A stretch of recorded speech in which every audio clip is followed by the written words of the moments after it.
to Basketball Talk Pro. My name is Ron Ekker. I want to start by mentioning to you the Master's Way course.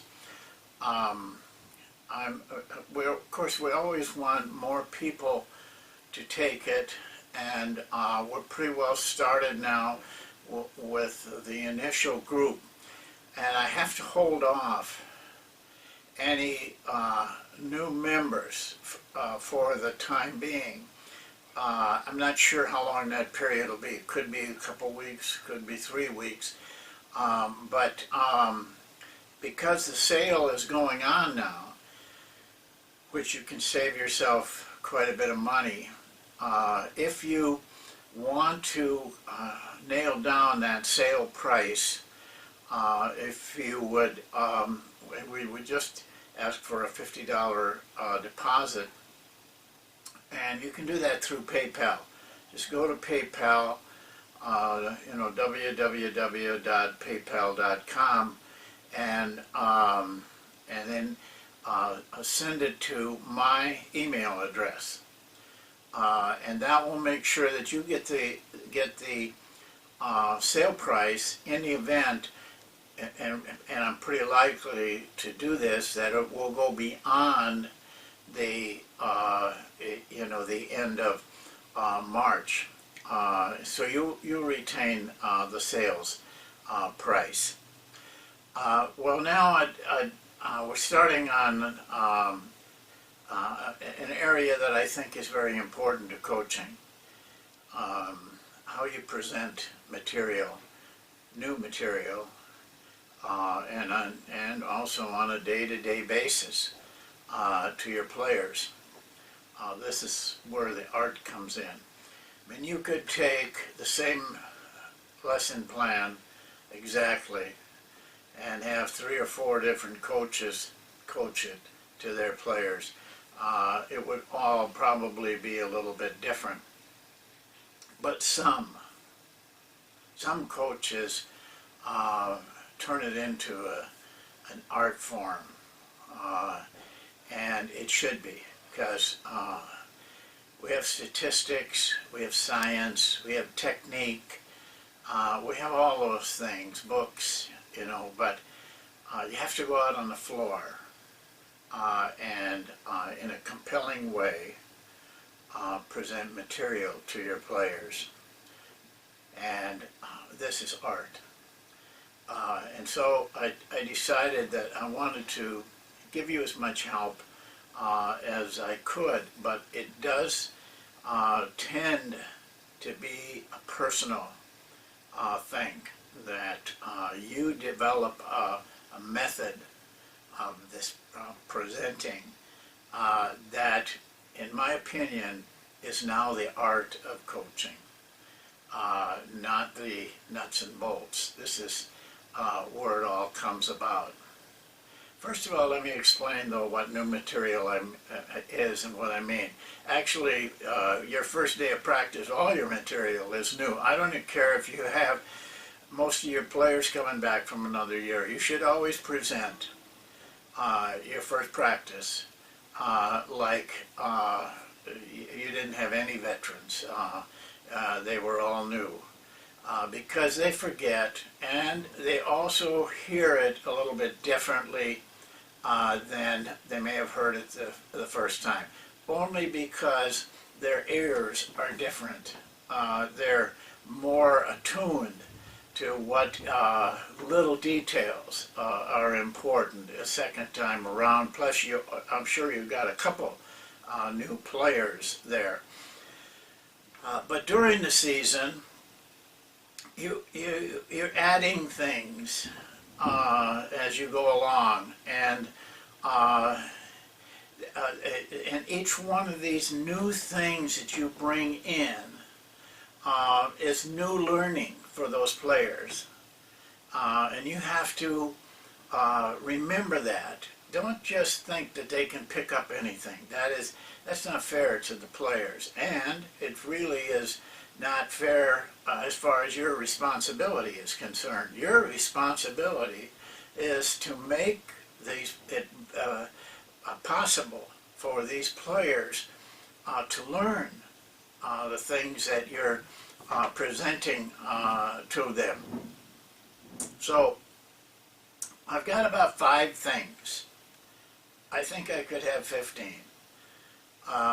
But that gets too detailed, and maybe a lot of it isn't that important, but I think the 5 things that I've chosen are important.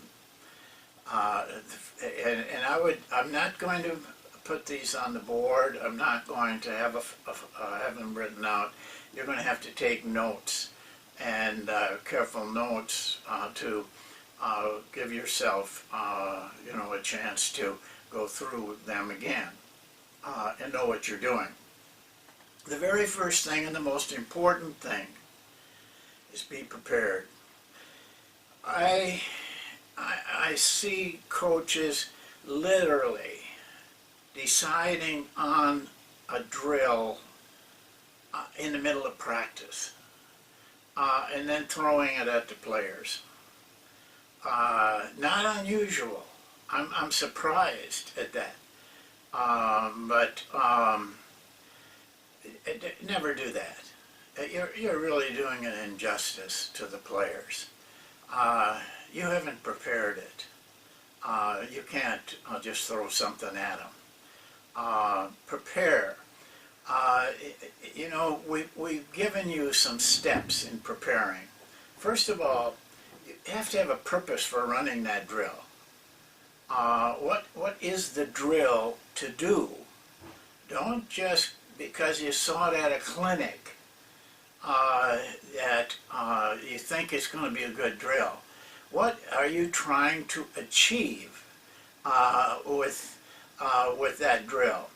Then you have to prepare. How are you going to run the drill? You got to be on a piece of paper with a pen. How are you going to line them up? How are you going to rotate them? All of these things you must prepare in advance, and you should write down the coaching points. Personally, I have a yellow pad. I mean, some of these drills I've done for 20, 25 years, but every year, every time I present it for the first time, I do the same thing. Fresh piece of paper, I draw the drill, I write down what the purpose is, why I'm running, why I'm presenting this drill. Then I go through carefully, how am I going to line them up? Where are the lines going to be? How do they rotate? How do they change? All of those aspects. And then I write down the coaching points. You should do that every time you present. Take the time to do that. If you don't have the time to do that, then don't present it that day. Present it when it's ready to be presented. And the last one is mental practice it. Sit down quietly, go through every step of it in your mind. You will be, and maybe 2 or 3 times, you will be surprised how that gives you confidence at the very moment you have to present it to the players. I would advise that, and I do it with every drill. I do it with this session that we're doing. You saw the drill up on the board yesterday or the day before on blocking shots. I mental practiced every step of that. Even though I run that drill, I believe 25 or 30 years. So that's number 1. Number 2, tell stories. Now, you have to be a little careful here.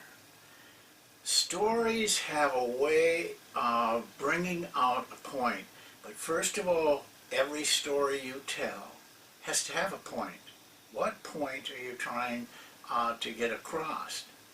But stories will help them remember what that point was. I've had players come back to me 15, 20 years. I mean, they're very successful in their professions. Will remind me of a story I told as I was presenting that they still hang on to. They remember the story better than they remember the point I was trying to make. I don't think there's any speaker that doesn't make points by telling a story. It can be a story about you. It can be it's better if it's a story about somebody else that makes a point. You can find those stories if you're looking for them. They add to the learning of the players. But no jokes. Jokes, I don't mean saying something funny. That's good. Let players get a laugh, that's funny, fine. But don't tell a prepared joke. You know the jokes that go around. Some of them you shouldn't tell. But it just does, it's not right atmosphere in a basketball court and in a practice. Third thing, be concise.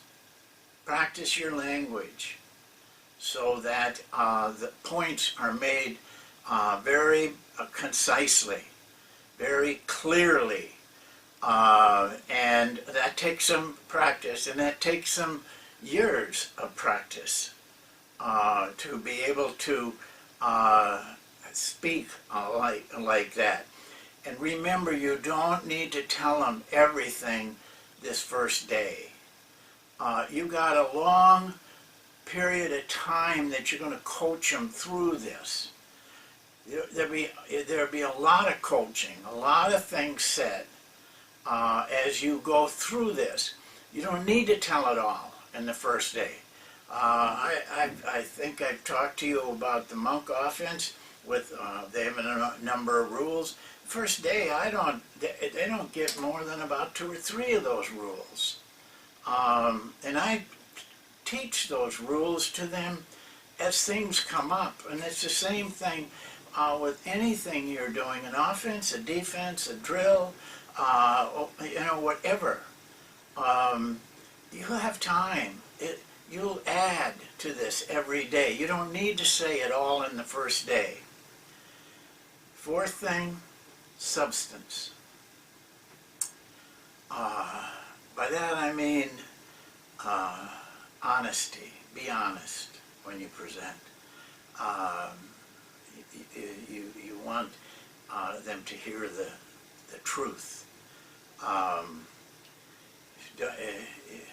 A lot of times some of these things are cosmetic, whatever you're presenting.